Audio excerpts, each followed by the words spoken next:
Two balls and a strike to count on Taylor. Reyes fires, swinging a drive, deep left field. This is way back. Walk the ball. Chris Taylor.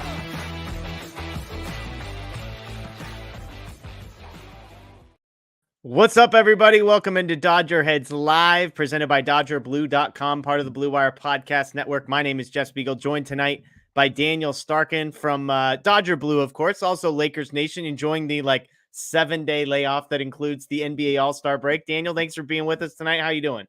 Absolutely. I'm doing well. Like you said, got some time off here from the basketball stuff. Which that's been awesome because it's allowed me to focus more on some of this great baseball and, spring training Dodger content. So it's that time of year, we're got 2 days away from the first game. So it's exciting.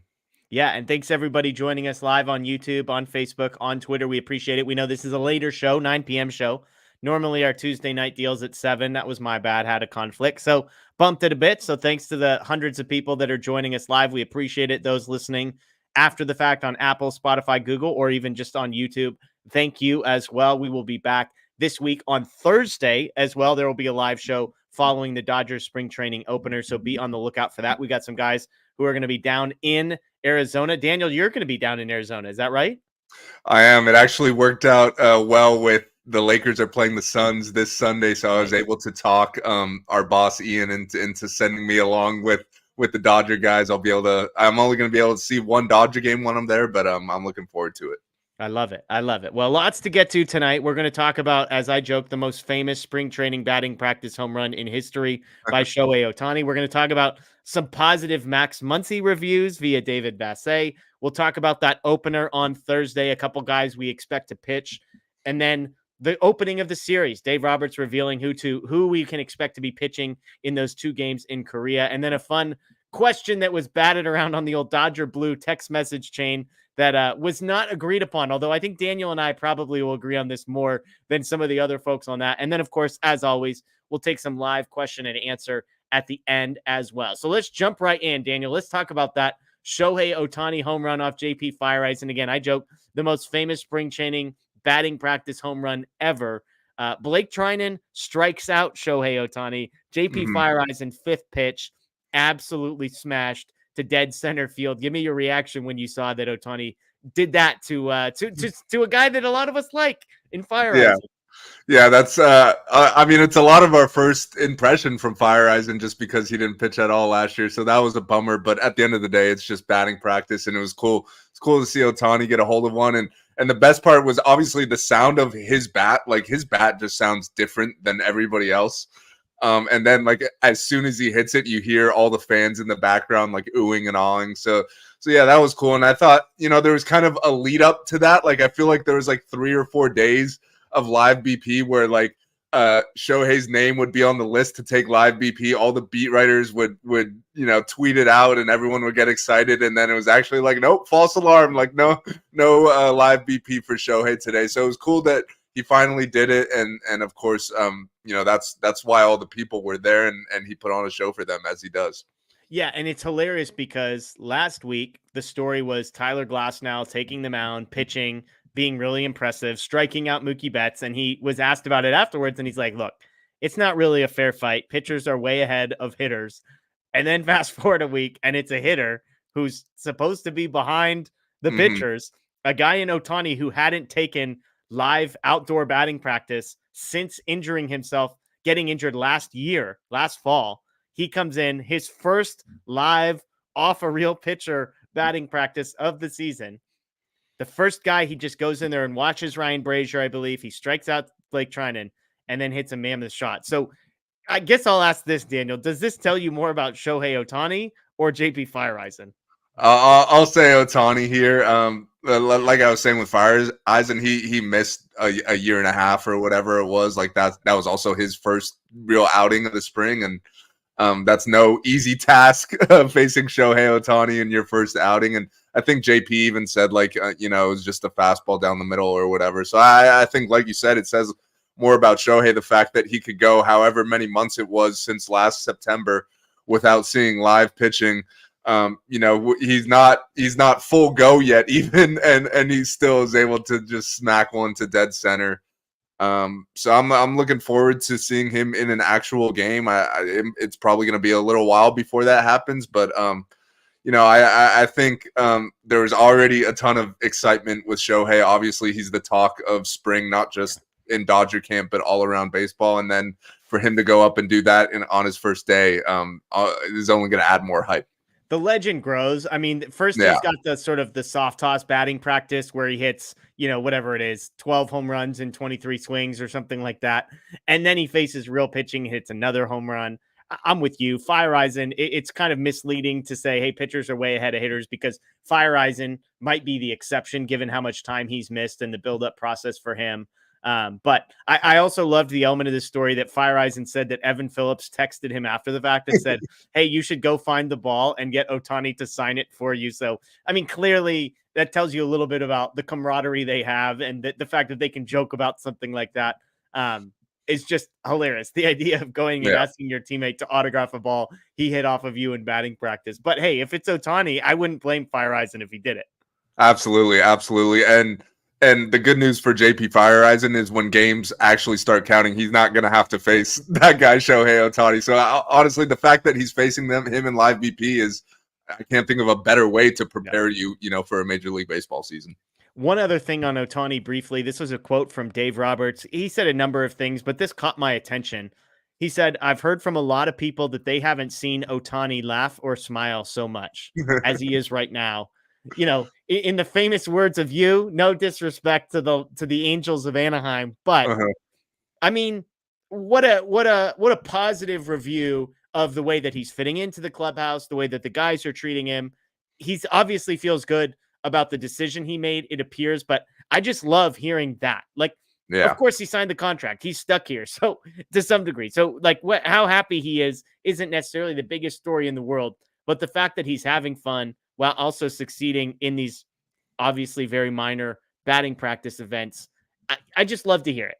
Yeah. And I think that's kind of the culture that the Dodgers have built in recent years. Like, it's kind of similar to Mookie, honestly. Like, he wasn't the most outgoing, talkative guy when he was in Boston, wasn't really looked at as a leader over there. They had some older guys, and then he comes over to the Dodgers. Once he gets comfortable, he's now got his own podcast. We all know he's doing his bowling stuff, but he definitely came out of his shell when he got to LA. And I know Shohei's not necessarily moving geographically, but going from the Angels, where there's not as much attention and you're not winning as much, to the Dodgers, where you're winning a lot and the culture's great. I definitely think we're seeing him coming out of his shell as well. He's already spoken to the media like more this spring than he did all of last season. So he definitely seems to understand the responsibility he has, being the face of a franchise like the Dodgers, being arguably the face of baseball. And I'm excited to kind of see how that plays out, throughout the course of a full season.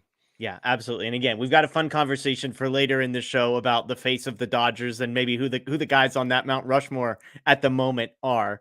Let's move to a different story, and one that hasn't really been mentioned much, but an interesting tweet from David Vassay talking about Max Muncy. This was his tweet. He said, hard not to notice the improved physical condition of Max Muncy this spring. Both Dave Roberts and Brandon Gomes gave credit to Muncy for taking on the challenge to improve himself this winter. Gomes added, quote, our hitting guys are raving about him. Muncy, obviously a polarizing figure, I would say, over the last 12 months among Dodgers fans, mostly for his defense. But if you're a traditional baseball fan that loves batting average, then that would be a polarizing thing as well for a guy that was hitting sub 200 for much of last season. But I think everybody can agree, whether you were sort of still buying the Max Muncy stock, whether you were holding, whether you were selling, the idea that he has, quote, improved his physical conditioning. There's been lots of talk about the time he spent defensively at third base this offseason and trying to improve himself there. For a guy like Muncy that you would like to see have a bounce back, an improvement over last year, I love to hear that he's in better physical condition. Now, and I want to clarify, it's baseball. There's been guys who have been out of shape who have had incredible success at the major league level. It's one of the few sports that you could make a case, how big your stomach, your waistline is, maybe not the greatest, most important thing in the world. And yet it definitely doesn't hurt to come in quote, improved physical condition. Yeah. Yeah. Well, first of all, this is the time of year where you hear this about a lot of guys, quote unquote, best shape of their lives. That's a popular story every spring. So I will say we do got to get our guy Blake. He's driving out to Arizona tomorrow. We got to get some boots on the ground to get some confirmation. If Max is looking slim or if he looks the same. Obviously, Blake covered a lot of games, so was in the clubhouse last season and is familiar with Muncy's old figure. So we got to get an update from him there. I'm sure you'll get that on Thursday night show.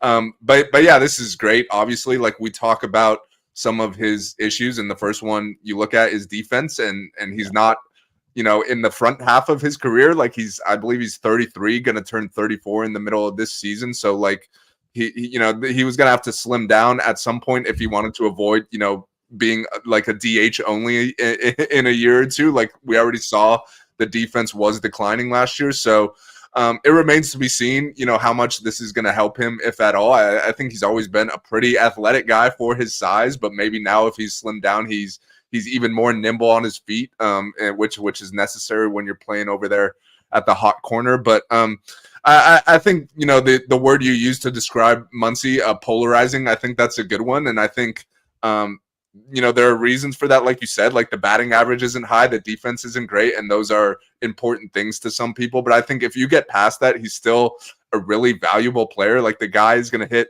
35 homers a year. He's going to drive in 100 runs.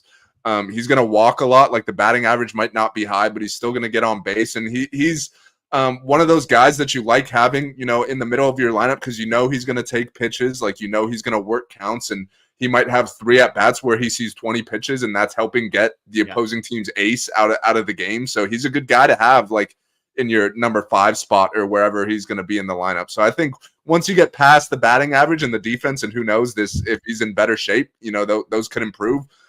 He might be in for a monster-type season. I think he was like a 3 WAR guy last year. So even in his quote-unquote down year, like he's still a valuable player. Yeah, 2.9 wins above replacement in 135 games for Muncy. And it would probably surprise a lot of people. His weighted runs created plus, which if you're unfamiliar with this number, 100 is league average. So anything above 100 is really good, and anything below 100 is bad. He was 118 last year. So that means he was 18% better than league average offensively.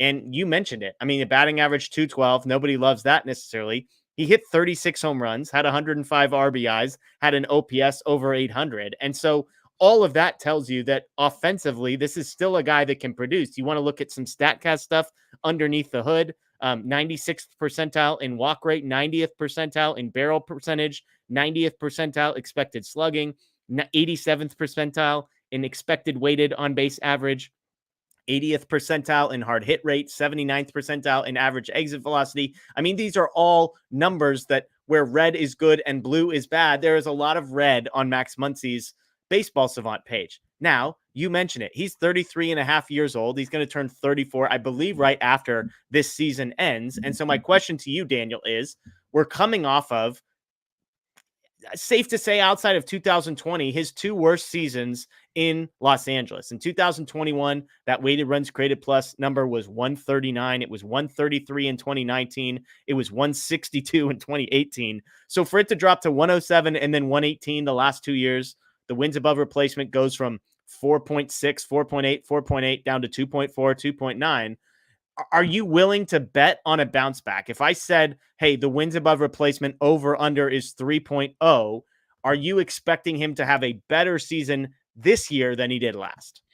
Yeah, I hesitate to use the word bounce back just because like he had a really good season by many people's like standards. He had a really good season. And I think if you look at his contract, like he signed a very team friendly extension. He's done that multiple times now, and he's definitely outperforming that contract. Yeah. So if you could get another 3 type WAR season out of him, especially with the other guys that are in your lineup, like you got 3 of the top 5 players in the game in the first 3 spots in your lineup. So it's not like you need Max Muncy to have an MVP season. So I think if you look, every time he's been healthy, he's pretty consistently hit around 35 homers, pretty consistently drove in around 90 runs. Like I think if you could get that type of season from him, right around 3 WAR, hopefully, slightly improved defense with this newly, slimmed down Max. If he could even just be average defensively, I think that's going to be, a quote unquote bounce back year. So I'm definitely buying all the Muncy stock. Whoever wants to sell it, I'm right here. I think he's going to have another really big year. Just there's no pressure on him, so he could just go out there and rake. Yeah, to your point about his home run totals, 35 home runs in 2018, 35 home runs in 2019, 2020, basically played a third of a season. Guess what his home run total was? 12. So about 34 home run, 35 home run pace. It was in 58 games, so not quite a third. 36 home runs in 2021. 2022 was the down year 21. He bounces back with 36 in 2023. So he has either had 35 or 36 home runs in 4 of the last 5 full seasons that he has played, not counting 2020. So I'm with you. I love the reports of the improved physical condition. And I like the spot for Muncy. I think it'll look better than last year. I'm not saying the production's going to be dramatically better because I think people probably undersold his production last year. The guy hit 36 home runs, but I think it made the lows won't be quite as low. I just have always felt like he has the capacity to be at least average defensively at third. It just feels like it hasn't clicked. Hopefully the focus on playing third base, getting healthy is what he needs. And so I'm with you. I'm buying Max Muncy stock. I'm believing that he's going to be no worse than he was last year from a production overall value perspective. And to your point, I mean, on Savant, he was in the 14th percentile for fielding value. If that number goes up to 30, 40, 50. I mean, that's weighted. That's wins above replacement. That's just being added on to that 2.9. And all of a sudden we're back closer to 3.5, something like that. So again, the good news here, Max Muncy, improved physical condition, according to David Vassay, to be determined, to be confirmed by our guy, Blake Williams, this week. I see we've got a super chat here from Laura. So we'll throw that up on again.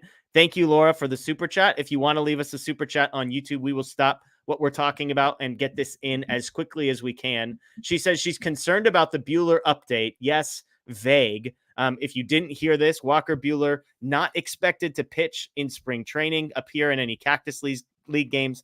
He kind of joked, well, I might try and sneak into one, but we did a quick video about this that posted on our YouTube page today where I talked about this with Matt, but you and I, Daniel, haven't gotten a chance to talk about this. So the report is Walker Bueller going to be slowly ramped up, won't appear in any spring training games. Obviously, we've seen him throw a bullpen already this spring.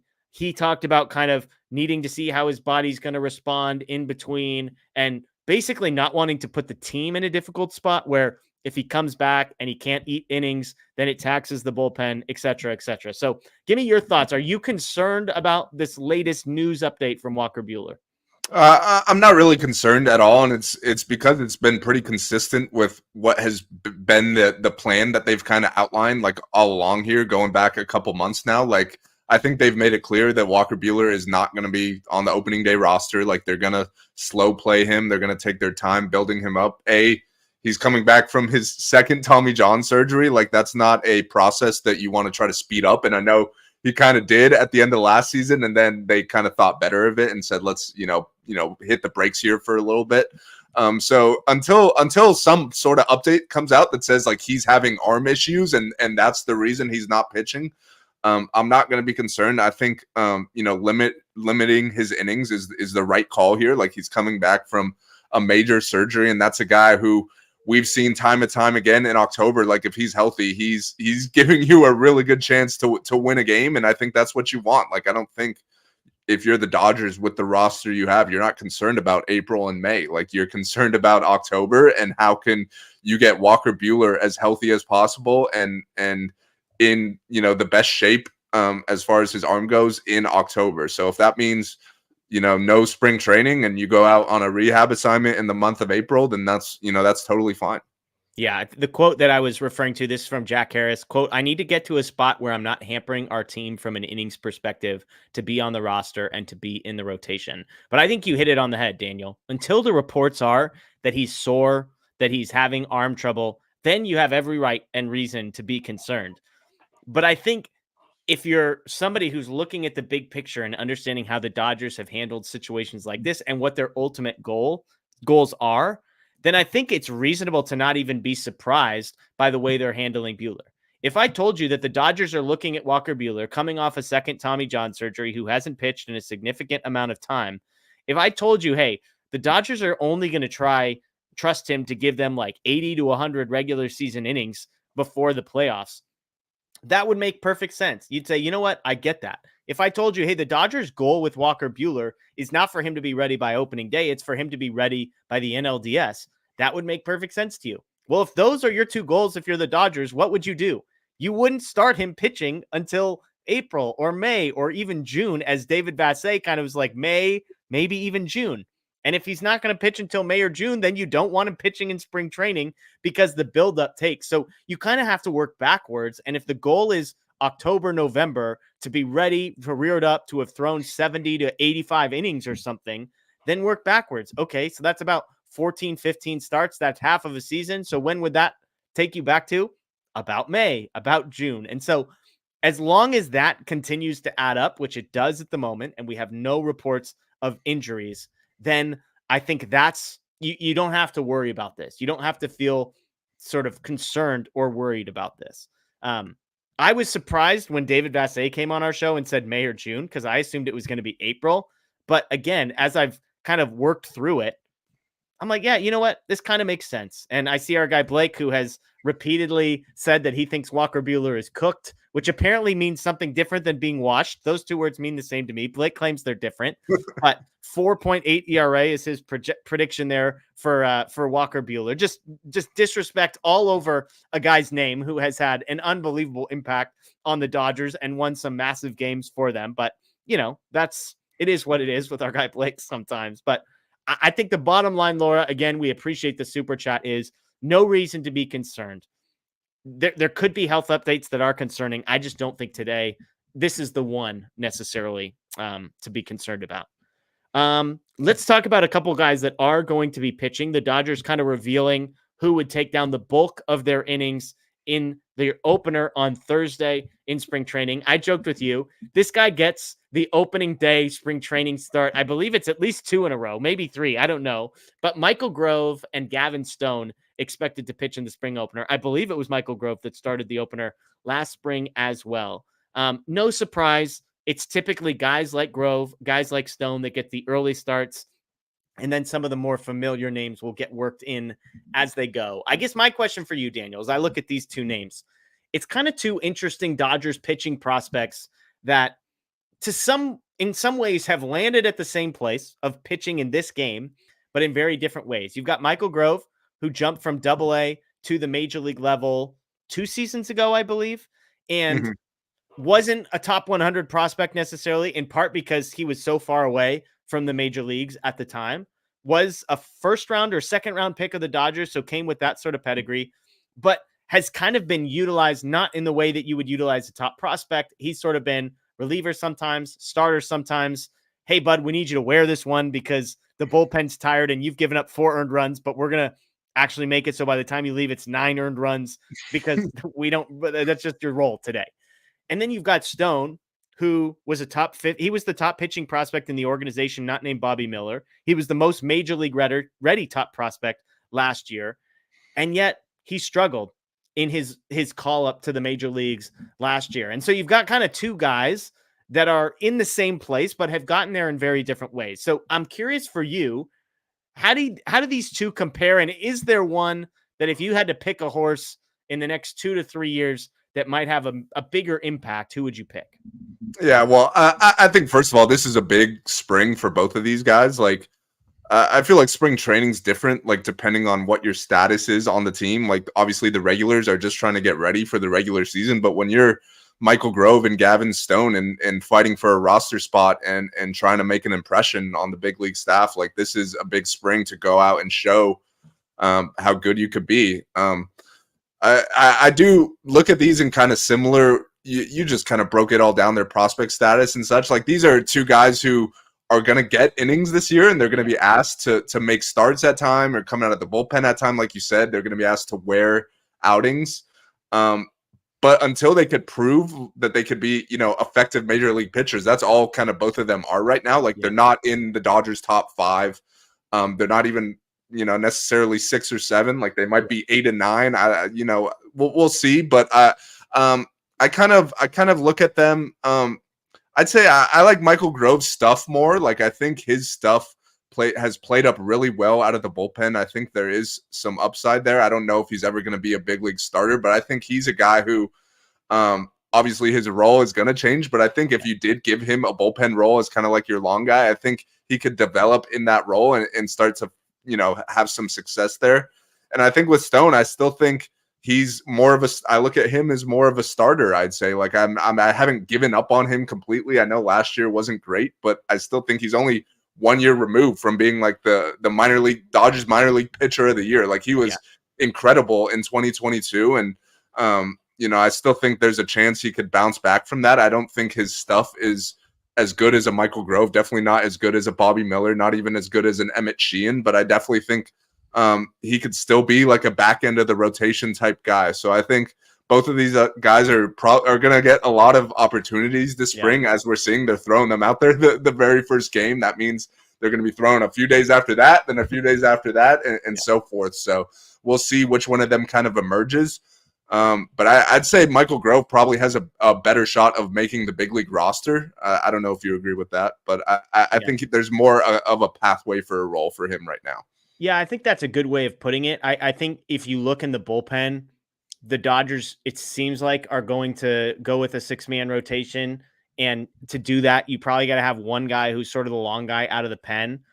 I feel like Ryan Yarbrough probably has the inside track on that spot. Mm-hmm. And with the addition of Brazier, there's not really room for Grove, who I at one point expected to be on the opening day roster.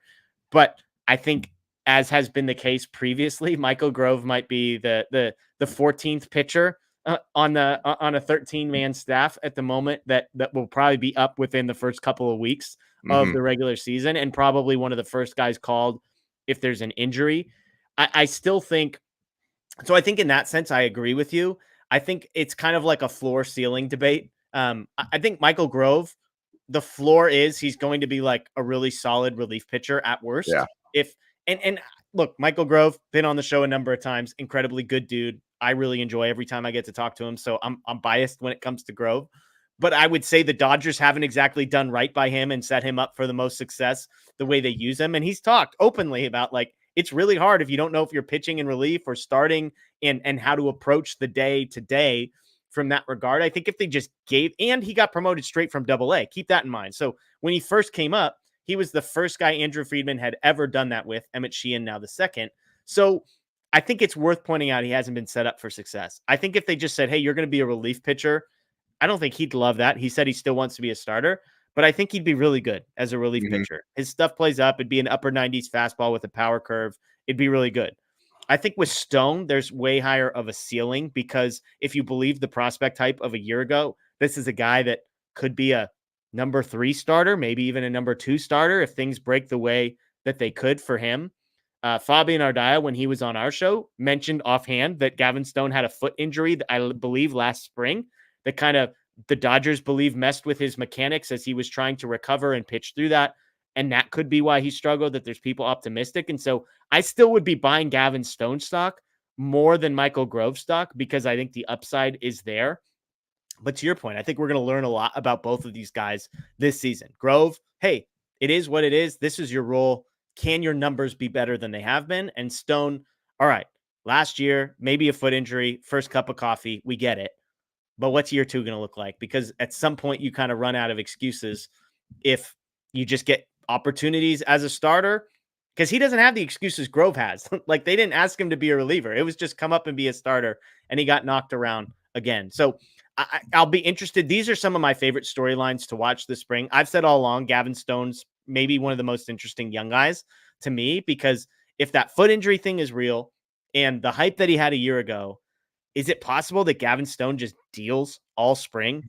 And we're talking about, like, holy crap, remember this when this guy was like ahead of Emmett Sheehan on the prospect depth chart, and some people would argue a lot closer to Bobby Miller than he was to the guy right behind him. And so I think these two especially will be very interesting to watch this spring at the very least. And I'm not basing anything off their first Cactus League start, to be clear either, but these are the types of games, Daniel, that I get excited about, because I'm like, I want to see how these guys perform. Yeah, absolutely. And one thing I'll just add to this is I think Gavin Stone is still at the point where you want him starting every 5th or 6th day. So that's likely going to be at the AAA level until there's injuries in your starting rotation and you need to call a guy up, to make some starts. But I think like you were saying, like Michael Grove is a guy they're comfortable with saying, like, you could be in any role and you're kind of going to be, you're not going to like the innings you get in the situations we put you in. You're basically going to be the last guy on the roster. And if we're up 9, we might throw you in there for 4 innings. If we're down 5, we might throw you in there for a couple innings. Like if a guy is a last minute scratch, you might be making a spot start here or there. Like he's just going to kind of be the guy that has to wear it. And that gives him some chances to prove himself, obviously. But I definitely think Gavin Stone is still a guy that you want on a starter's schedule. And until there's injuries, he'll be, at the AAA level. Absolutely. Absolutely. Another super chat here from MHB Manny. Thank you. Appreciate y'all. Let's go Dodgers. We appreciate you, Manny. We appreciate everybody that joins us and watches these shows. It means a lot. I know it's 9:30 West Coast. We got some folks in Hawaii, so it's a little more convenient for you right in the middle of dinner time, but over 400 people here live with us on a Tuesday night before any spring training games at 9:30 p.m. West Coast time. Amazing, amazing stuff. We appreciate you all for joining us. Speaking of starters that will be starting games, Dave Roberts says Yoshinobu Yamamoto and Tyler Glasnow are, quote, safe bets to start the 2 games in Korea. Did not clarify in what order. We already knew Yamamoto was going to start one of these, and Glasnow was obviously the safe bet here. So no surprises, Daniel, that the first 2 games that do count will be started by the Dodgers' number 1 and number 2 pitcher, depending on what order you want to place them in. Yeah, agreed. No surprises there. These are kind of the guys they're going to be relying on, to really eat a bulk of the innings this season. And I know they're not exactly safe bets to do that. Like Yamamoto obviously is used to pitching once a week, so he's going to have to adjust to that and the new ball and such.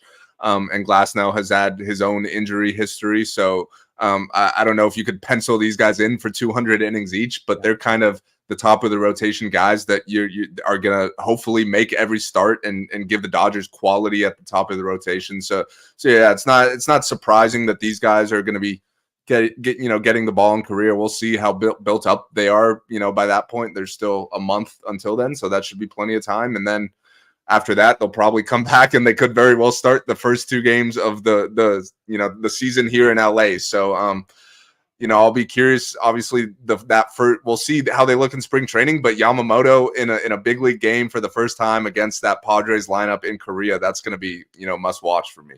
Yeah, and Dave Roberts has indicated he's not expecting these to be 5, even 6 inning starts. That these are probably going to be the 3, maybe 4 inning variety because of the buildup. You mentioned there's a 7-day gap between their first 2 games that count in Korea. And then they come home and have some exhibition games, and then they play real games a week later at Dodger Stadium. And again, with both of these guys, Yamamoto, who's never pitched in a 5-man rotation, and Glasnow, who has averaged 70 innings a year for the last 5 years, these are not guys that you want to have fully built up on day 1 and expect them to make 34 starts this season. The goal is to get them through the season healthy, and so there is really no reason to rush. That said, they're also not guys that you put on ice for a month, because you do need somebody to start these first few months of the season while guys like Walker Buehler, Clayton Kershaw are coming back from injury. And as you pointed out, Yamamoto and Glasnow, the guys alongside Bobby Miller that I think are going to be expected to take down a lot. One interesting report on Yamamoto, Daniel, that came out today is that the Phillies reportedly offered more money for Yamamoto than the Dodgers. Now, the report clarified that taking into account all the extras that the Dodgers have included, plane tickets and suite tickets and whatever, all the other stuff that came with, to be determined. But back to the conversation we had about Ohtani and how happy he is, it just continues to speak to, as much as the Dodgers might have all of this money, there's also a winning piece. There's a culture piece. There's a media market piece that goes beyond all of that, that guys just want to be on the Phillies are one of the better teams in the league. This is a team that was in the World Series 2 years ago. They've got Bryce Harper. They've got Trey Turner. They've got all these guys, big stars over there as well. It's a major market, Philadelphia. And yet, according to reports, Yamamoto took less money to come play for the Dodgers. Yeah, I mean, I think that's what we saw with both Otani and Yamamoto. Like they had plenty of options, plenty of suitors, and they both chose the Dodgers. You know, whether that be the culture. Obviously, there's a ton of talent on the roster, like the weather in SoCal. There's a lot of things that the Dodgers have going right for them that would make guys want to come play here. And honestly, that makes me like guys like Otani and Yamamoto even more. Like they didn't just come here because it was the fattest paycheck. Like they came here because they wanted to be Dodgers. They could have made just as much, if not more, money elsewhere. But they chose the Dodgers, so that makes me excited. Yeah, absolutely. Absolutely. As we're talking about Yamamoto and Glasnow, it leads into a little bit of a fun conversation that started on Twitter by me, just innocently posting something. The MLB account sent out a graphic about the Seoul Series and said regular season baseball 1 month away, the first ever Seoul Series. And it had 3 Dodgers on the graphic and 3 Padres on the graphic. The Padres were Ha-Sung Kim, they were Manny Machado, and I don't know, Xander Bogaerts. Not even Tatis, huh? Not even Bogarts? Tatis, interestingly enough. I believe it's Bogaerts. Somebody else can correct me there. But on the Dodgers side, it was Ohtani, it was Freddie Freeman, and it was Mookie Betts. And I joked the toughest job might be picking which Dodgers not to include on graphics like this. I pointed out Kershaw, obviously not healthy. Buer, not healthy. But Yamamoto's the highest paid pitcher in Major League history, not on there. Tyler Glasnow, some people say is one of the 5 or 6 best pitchers in Major League Baseball, not on there. So it turned into an argument about if you were making, and this is an important clarification that was not understood, I don't think, by everybody that read the tweet, is if you were picking a top 5 for the Dodgers that you would place on marketing materials. I'm not necessarily, although you can interpret it this way, I'm not necessarily saying who are the best 5 Dodgers and just rank them 1 through 5, but more so, if you were making a graphic like this and could only choose 5 Dodgers, Daniel, which 5 Dodgers would you put? And I'll clarify, assuming everybody is healthy. Assuming everybody's healthy, Kershaw's back, Bueller's back, JP Feyereisen fully healthy as well, if you want to include him in this conversation.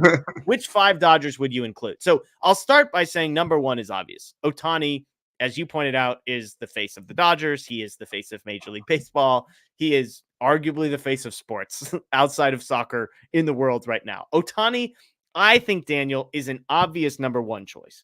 I would say number 2 is also an obvious choice for me, but I'll defer to you first. Who is number 2 on your list of has to be number 2? Yeah, I'm not gonna lie. I think pretty much all of these were obvious choices. So I'll be curious to see like if we're the same here, if we differ, and we could get into it a little. But you said Ohtani was first. I think Mookie is obviously second. I don't know if you'd agree with that. Completely agree. I think those 2 are the easiest 2 choices. I actually think 3 and 5. I think 3 and 4, there's 2 guys that we could debate the order. And 5, I think, is where it gets a little bit more interesting. So who would you put third on this list? Again, Freddie Freeman is on the graphic. Would Freddie Freeman be third on the list for you? I do have Freddie Freeman third. I think if we were doing this 2-3 years ago, I think my answer would be different. But I think right now, Freddie Freeman is a top 5 all-around player in baseball. He's obviously a great guy, great personality. Like everyone loves him. I think he's very marketable, and I think he, coming off the season he just had, I think he's in the 3 spot. See, for me, Kershaw's got to be third if he's healthy, and Freeman is clearly 4th. And it feels tragic that if I only get to pick 3, the idea that Freddie Freeman, who was a top 3 MVP candidate a year ago, I just think. And again, you and I are not totally disagreeing on this as much as some others of us might have disagreed about this. Clayton Kershaw has the greatest ERA in Major League history. Yeah. He's been the face of the Dodgers. He's been a Dodger for 17, 18 years, whatever it is. I just think if Kershaw's healthy, is he better than Freddie Freeman, more valuable than Freddie Freeman? No, but that's not the question. The question is, if you were making marketing materials, who would be on it? I think Kershaw would be 3, Freddie Freeman 4. Do you have Kershaw 4th? I had Kershaw 4th, and kind of similar to you, like the top 4 was very easy to me. And then I guess at 5, we might disagree, but I had Kershaw 4th. And like I was just saying, like if this was 2-3 years ago, I think Kershaw might even been 1 or 2. But like I think Freddie has kind of surpassed him the last couple years, and we obviously know Kershaw is kind of on the downswing of his career, and who knows how many years he has left. Obviously, He's going to be missing some time, but I still think from a marketing standpoint, like I still think Kershaw is up there, not only with the Dodgers. Like it's tough saying he's fourth on the Dodgers because on a lot of other teams, he would still he'd be first on a lot of other teams, maybe second. Like he's still one of the top stars in the game from a marketing standpoint. It's just when you play for the Dodgers, you got a lot of those guys. Totally. And that's the point of why this exercise is fun, because then you get to number 5. And I think there's 3, maybe 4 names that deserve mention here. It's hilarious to me that we get to 5 and we haven't mentioned Yoshinobu Yamamoto, who is literally the highest paid pitcher in Major League history. And he's a member of the Dodgers, and we haven't mentioned him. He hasn't pitched in major leagues, so I think that plays into it. And yet he's a big deal internationally and will quickly be a big deal in Major League Baseball. You've got Tyler Glasnow, who just is a vibe. I think as a guy, face on the graphic, I think that counts for something. He's a SoCal guy. He feels SoCal. He's also, when healthy, one of the best pitchers in Major League Baseball and also making quite a bit of money to pitch for the Dodgers. I think you could throw Walker Buehler in this conversation, a guy who has been 2 years ago, might have been number 1 on this list for the Dodgers because of the games that he had pitched in and the success that he had, one of the best pitchers in Major League Baseball, a big game pitcher, a guy who had been a Dodger for a while. So I think Buehler, when healthy, which expected to be healthy in a couple of months here, belongs in the conversation. And the last guy, who I would say personally, despite my own biases, Will Smith is 7th, or not 7th, 4th on this list of guys. So I guess that would put him 8th? 8th on the list, I think, is Will Smith. So I think it's Buehler, if you want to go homage to what he has accomplished for the franchise.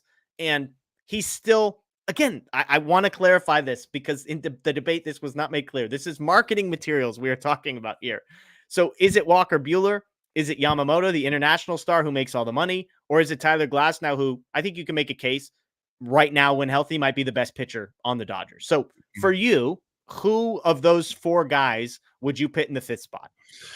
So Yamamoto is a tough one to gauge because like in 4 months from now, like this might not even be a conversation if he is what a lot of people are expecting him to be. Yeah. The problem is just no one has really seen him pitch. Like in the USA, he's very unknown. Like outside of everyone's favorite team, like chasing him in free agency and watching a couple YouTube videos, no one really knows a whole lot about him.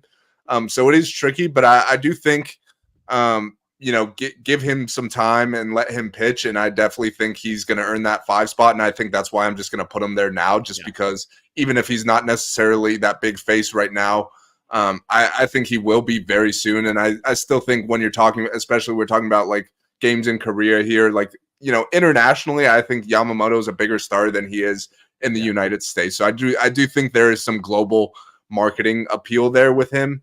And I kind of, we were talking about upside earlier, and I think Yamamoto's upside, like as a star, is very high. So, we haven't seen it yet, but I think we will. So I'll give Yamamoto that 5 spot, but I definitely think Buehler was right there, and he's another star in his own right. Like you said, like he's known as one of the best big game pitchers.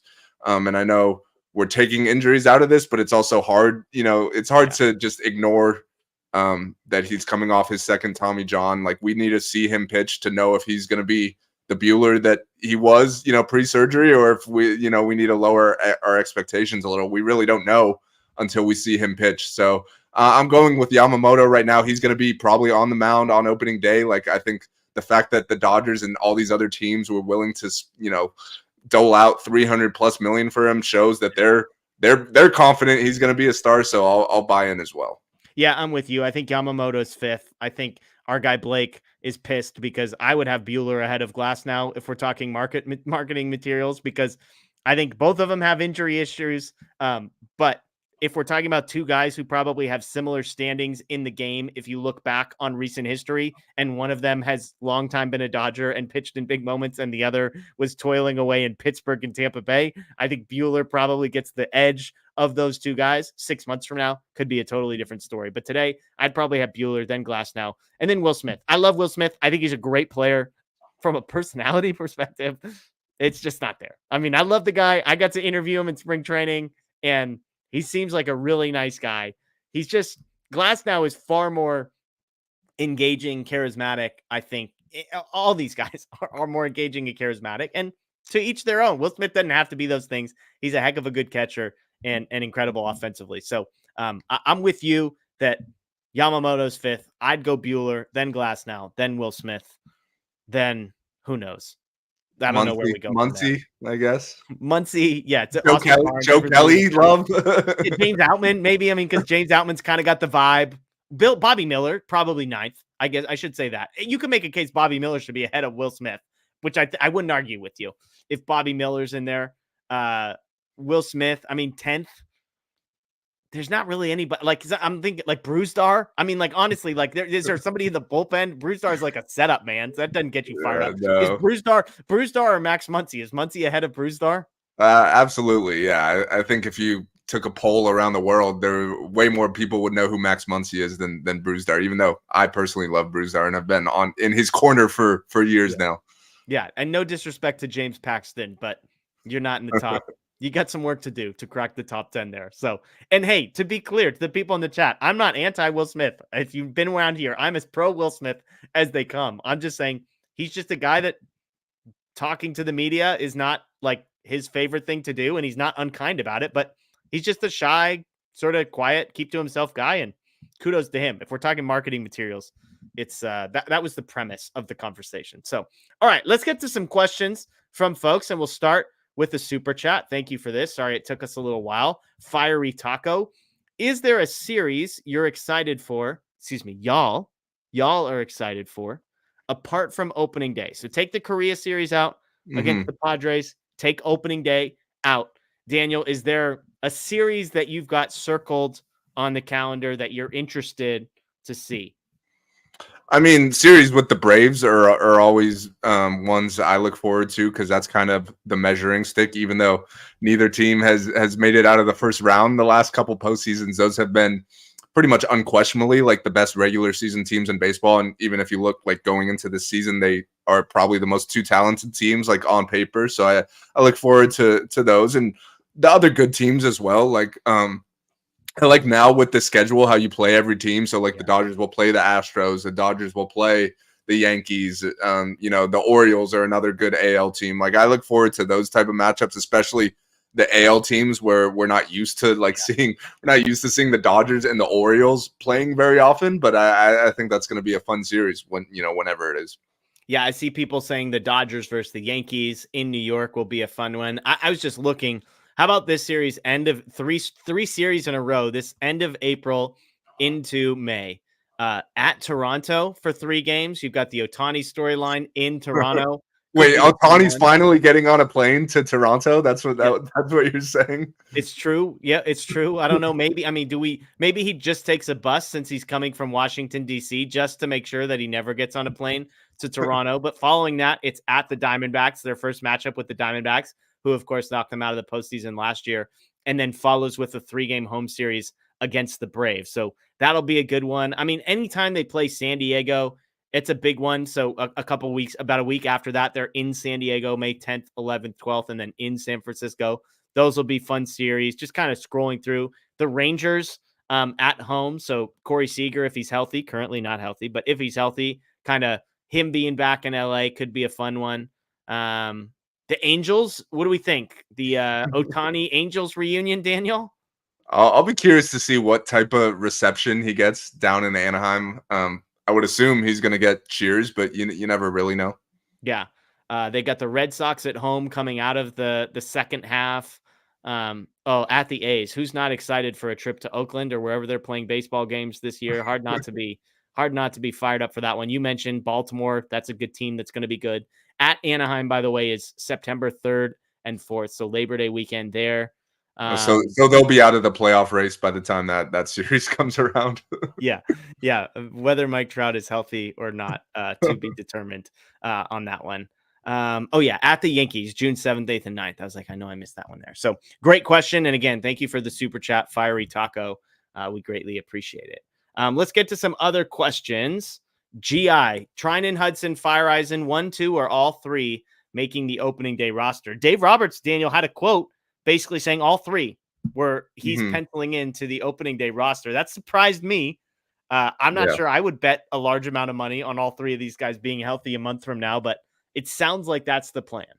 Yeah, I would not bet on that either. Like, it's when you're sitting here on February 20th, there's a lot of things that get said. And then as the spring, progresses, things change. Like, it only takes one sort of setback where you got to shut them down for a couple weeks or whatever. So I think it's nice to sit here on February 20th and say, yeah, everyone in our bullpen's healthy. Like, we got no spots available. We're stacked. We got everything we need. And then 2-3 weeks go by and two guys got dead arm. Another guy, pulled his hammy and so forth. And these are guys that are all coming back from pretty serious injuries. So I'd maybe bet on one of them being on the opening day roster. And that's even me being optimistic. I love it. Morgan wants to know, if you were Dave Roberts, how would you map out the 50 at-bats Shohei wants before the Korea opener? Would you kind of slow play and then get him 3 or 4 at-bats a game towards the end? Is it 1 or 2 at-bats a game for the entirety of spring? Like, do you think there's a massive preference here? This is a guy who's going to be DHing. So it's worth pointing out that when he's in the lineup, he doesn't have to play the field. Yeah, I think this is a question for Shohei Ohtani. That's kind of what we've seen this spring. Like, he kind of decides his own plan, like what he's going to do that day. So I think there's some days where he's going to wake up and say, hey, I want 5-6 at-bats today. There might be others where he's going to say, I need a day off. I need a couple of days off, whatever. But I trust that, he'll be ready to go. Like, he's works as hard as they come. So I trust that they have a plan in place. It'll probably be, to start, it'll be like have a game where you take 4 at bats or whatever, then take a day off.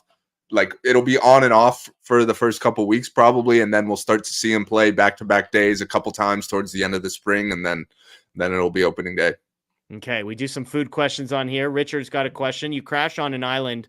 Your only food choices are McDonald's, Jack in the Box, and Burger King. What's your go-to? Am I picking an item here, or which of those 3 places? Which of the 3 restaurants? I'll go McDonald's out of those. I like the variety. The fries, like, if I'm on an island, I'm not going to get tired of those fries. They got good breakfast at McDonald's. They got good drink options. So I'd go McDonald's. I think that's the best all around of those 3. I'm with you. There's items at Jack in the Box and Burger King I like, but I eat more McDonald's than the other 2 there.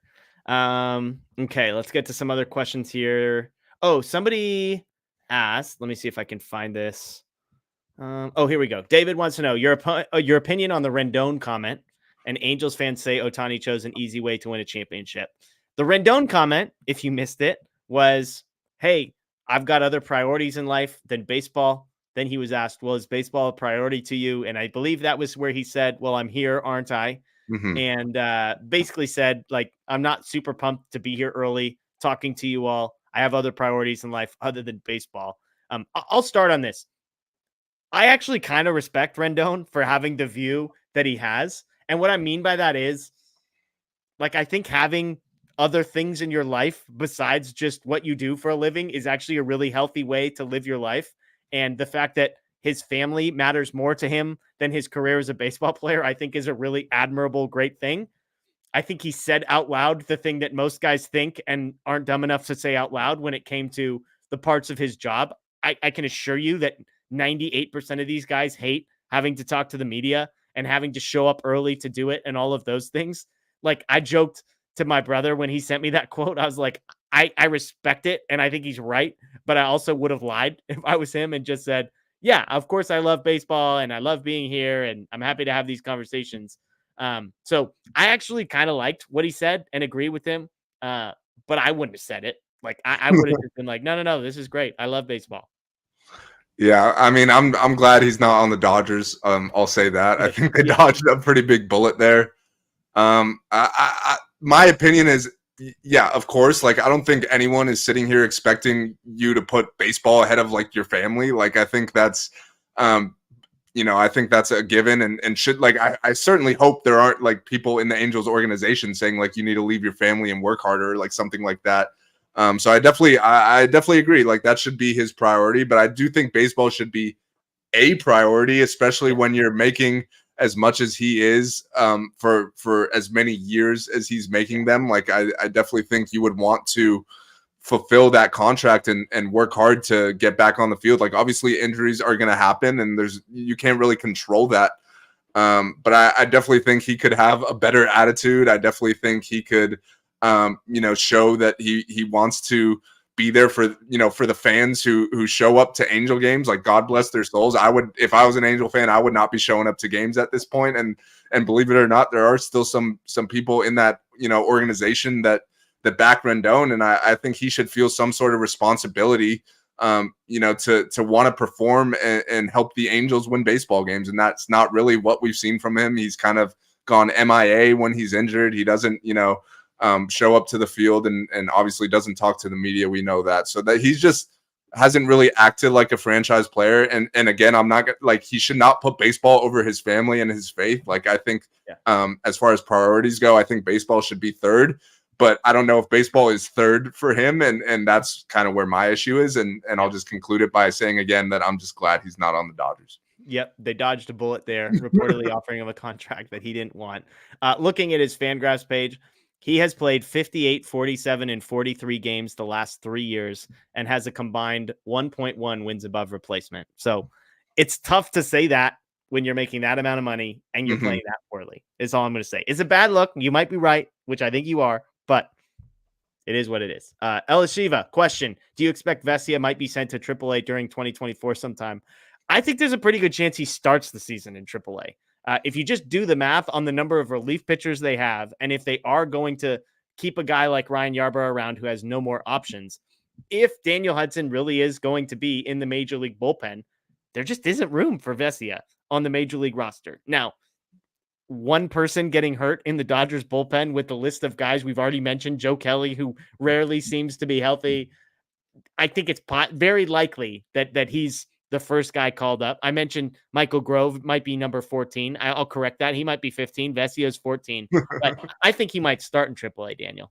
Yeah, I think it's just a numbers game. Like, I think if you look at the Dodgers bullpen, like, there's a good amount of veterans there that just simply cannot be options. So, like, even if Vesia might be better than a couple of them, like, he is able to be optioned, and they might have to go that route, like, if everyone's healthy. Obviously a big if. Like, we just talked about 3 guys that we haven't seen pitch in over a year pretty much, so we have no clue if they're going to be ready for opening day, despite what Dave Roberts is saying. But yeah, I definitely think we're going to see, Alex Vesia he might be optioned up and down a couple times, and we'll see how he performs. I do think the one thing that he does have going for him is he throws with his left hand, and the Dodgers don't have a lot of those guys in their bullpen. Like, I know you just mentioned Ryan Yarbrough, but he's not really a high leverage left-hander. Like, if it's 2 on and 2 out in the 8th inning and Bryce Harper's up, like, I don't think you're calling on Ryan Yarbrough to get him out.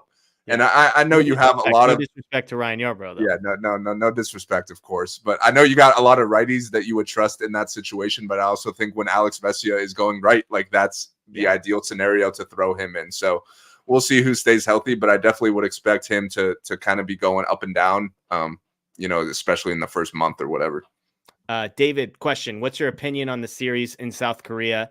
I love it. I mean, I've said a lot of times on the show, I've been to South Korea a number of times. One of my favorite places in the world. They freaking love baseball there. So this is going to be an epic event. There's going to be exhibition games against some KBO teams, against the Korean national team. So that'll all be fun. I'm guessing Major League Baseball would have loved, like I don't know if they were expecting the star power to be debuting in this series, although I don't think it was an accident they chose the Dodgers with their international history. Obviously, the Padres have Ha-Sung Kim, who, is probably the best. I mean, I don't even know if it's debatable, the best Korean player in Major League Baseball. And so I'm not super pumped about 3 a.m. start times, but I love it for every other reason besides that. Yeah, I mean, it's only 2 games, so it's not like, they're going to be there forever. So like you said, we're only going to have to wake up in the middle of the night, a couple times there. I think it's good for baseball. Like you said, they absolutely love baseball in Korea. Like, they go crazy about it. So, it'll be cool to see what that atmosphere is like. We'll have our guy Blake once again. Will be boots on the ground. We'll be interested to hear stories from him about, not only baseball, but food, of course, from our guy Blake. Yeah. But yeah, I'd say I would prefer, like, it not be the Dodgers. Like, I think there is some injury risk there just with all the traveling and the weird scheduling and starting early and such. But I think at the end of the day, it's 2 games, and you might have a little jet lag for a few days when you get back. But I think by the time you're 5-6 games into the actual season, that'll be behind you, and they'll be able to look back on it as a really cool experience. Yeah. Hey, look, on the bright side, we're going to know what the food at McDonald's in South Korea tastes like because of this series. So I think we can all count that as a win. Hawaiian Kira, another super chat. Thank you so much. Any prospect that you would like to appear on the show? Daniel, if you could take your pick of Dodgers prospects, and look, when you go look at these lists, I love the diversity. I think I counted there are 10 guys who appeared on top 100 lists, different ones. You've got some lists. Fangraphs was the last to put theirs out. River Ryan, number 1 prospect in the system. He wasn't even in the top 100 in other places. Dalton Rushing, probably the most common number 1. You've got guys like Nick Frasso, Diego Cartaya, lots of dudes. Andy Pages on some of these lists. Obviously, guys that have departed the Dodgers organization. Jose Tapala, a younger guy that's on the list. Joe Andrew Vargas made an appearance. So as you look at kind of the Dodgers prospect stable, Daniel, if you could have one guy hop on the show with us, who would you want? This is a tough question just because I personally don't really know which of these guys have personality, and obviously it would be a better show if the guy's talkative and has good stories to share. As Alex, we were just talking about Alex Vesia, the couple times he's been on here, that's been absolutely electric. So you want to try to find the next Alex Vesia, which might not be the highest rated prospect necessarily. So it is hard to say. I'll say Dalton Rushing just because I'm a big fan of his game, and I think we're going to see him in the show sooner rather than later. And I think he had a mullet or whatever, so maybe that shows a little personality. So yeah, that's who I'll go with. I really don't have a good answer here. Yeah, it's it's funny. Your point about the personality, I think, makes sense. I thought you were going to go pitcher, former pitcher. I think maybe Daniel wants to pick Nick Frasso, River Ryan's brain a little bit. No, usually the pitchers are not the guys with the most personalities. There is some exceptions to that, but I'll go with a catcher. They're usually talkative outside of our guy Will Smith, of course. I think River Ryan, just because of the two-way stuff that he did, and he's kind of an interesting story in understanding, hey, what changed when the Dodgers traded, yes, Matt Beatty for River Ryan, a guy who's now the number 1 prospect in one of the best systems in Major League Baseball. So just from a background, with Vesia, he was a D2 guy. So I love digging in and okay, so nobody's recruiting you out of high school. You're at Cal State East Bay, I believe is where he was. It's talk me through getting drafted to the major leagues. Those are interesting stories to me versus a guy like Kyle Hurt who played at USC and, screw that guy. Screw USC. Not screw Kyle Hurt. Screw USC. How about didn't the Dodgers draft DJ Ungulule? So he could he's technically not a part of the farm system, but I bet he'd have some pretty good stories. Yeah, there you go. Great one. So again, thank you, Hawaiian Kira, for that one. Let's see. Here we go. We got some more questions. Man, some great food ones here. Justin, quick one here. What's the best food dish that you can cook? I would say 2 things. I can make some good enchiladas and breakfast sandwiches / burritos. Anything breakfast related, that would be my specialty. Yeah, I'd say breakfast as well for me. I don't cook dinner a ton, but I can make a pretty good steak on the grill with some veggies and a nice baked potato. Okay. Bob Nightingale, one of our favorite guests on here. Favorite Lay's chip flavor, Daniel? So I'd say more so than the flavor, I like the baked Lay's. Wow. I love baked, but my favorite flavor is the sour cream and onion. Those are awesome, but I just like the texture and I like I'd say that's my preferred type of chip is baked. Okay, so I had an event with some young people, and the baked Lay's box was on sale at Costco. So that's what I showed up with. And it turned out to be one of the most polarizing things ever because I had the first person who walked in said, I would rather not eat chips than eat baked Lay's. They're healthy. That's disgusting.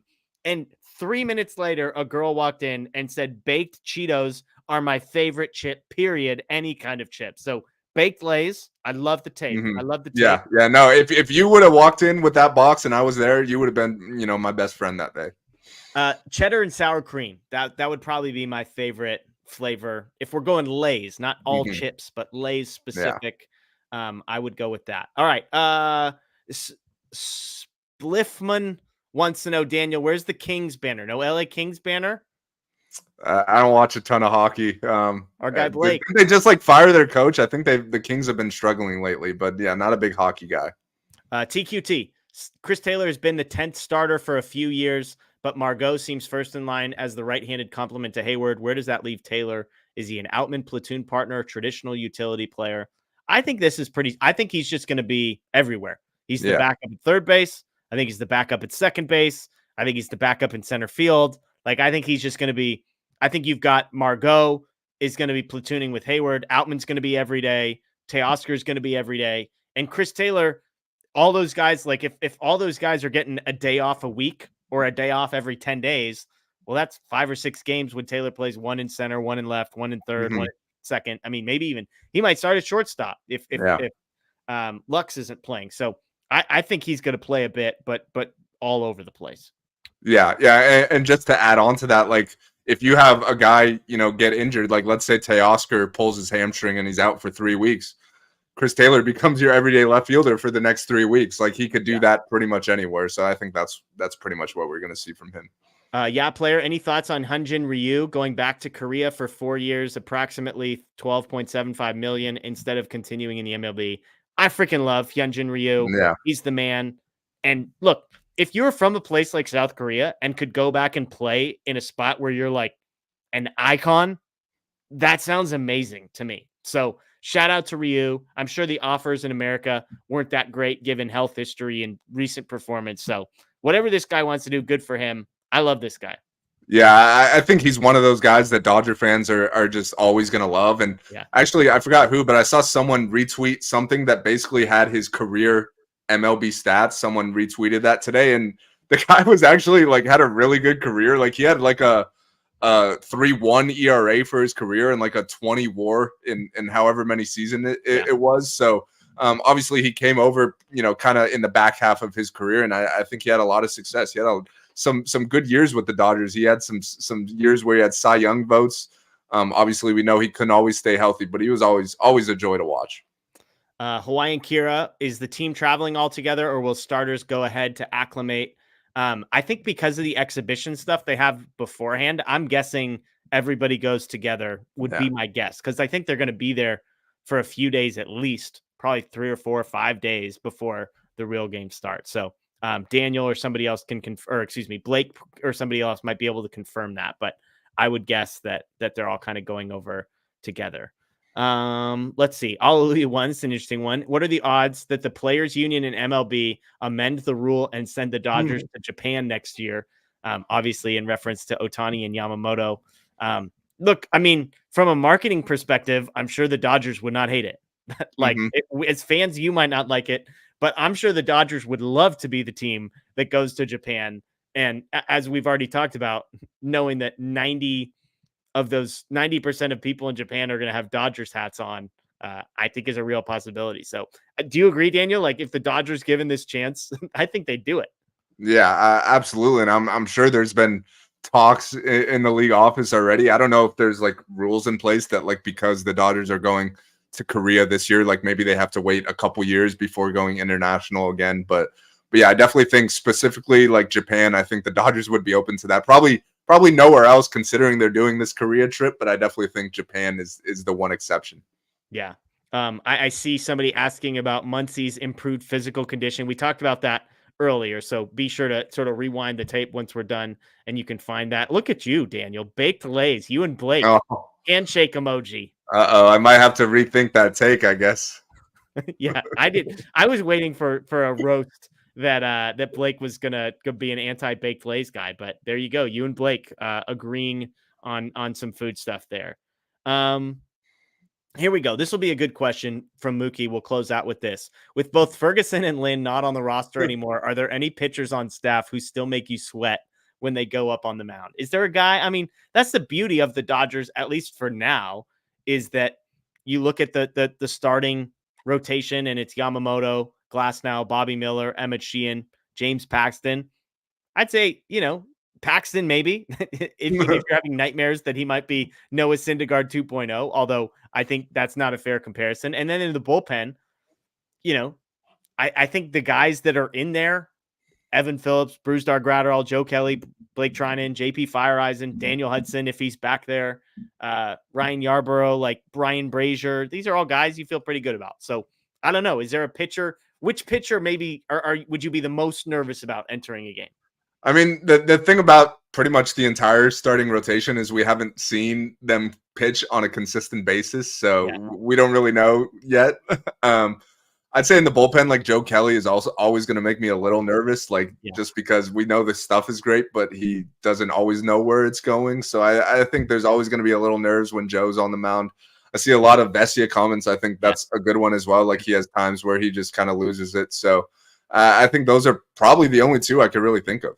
Yeah, Ryan Yarbrough, maybe. Like a guy comes out throwing like 86-mile-an-hour fastballs. He seems to make it work, but how sustainable it is, might have me nervous a little bit. Okay, we got one last food question. This is a good one, so we can end with this. Ice Queen 7 wants to know your top three favorite desserts. My first one I know is easy right off the bat. Apple pie and ice cream is one of the greatest foods ever created. So I'll go that. I'm going to go ice cream sandwich for number 2. And then number 3, ice cream's going to be in all of these, I'm realizing. Number 3, I think I'm going brownie and ice cream. Just great combo. So big ice cream guy over there, huh? Yeah, I think I'm trying to think what else is in there. Like cinnamon roll is probably like a nice apple fritter, maybe 4. Those would be my top 5, maybe. So there you go. I gave you 5, Daniel. What do you got? Yeah, I mean my list is going to be pretty boring because you just kind of took some of the ones I was thinking of. I'm definitely with you on apple pie. Like that's the greatest. Warm up the apple pie, then throw a nice little scoop of vanilla ice cream. You really cannot beat that. 10. I was gonna say cinnamon roll as well, like a nice warm cinnamon roll.